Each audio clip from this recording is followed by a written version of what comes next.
କରୁଛୁ କି ତୁ?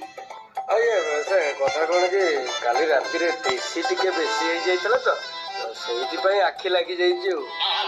ହଉ ହଉ ଜଲ୍ଦି ଶବଳ ଧରିକି ଫିରି ଫିରାକୁ ଆସେ। ଗୋବର ତକ ନେଇକି ଯିବା ହେଲା। ଆସେ ଶୀଘ୍ର ଆସେ। ହଉ ଯାଉଛି ଯାଉଛି।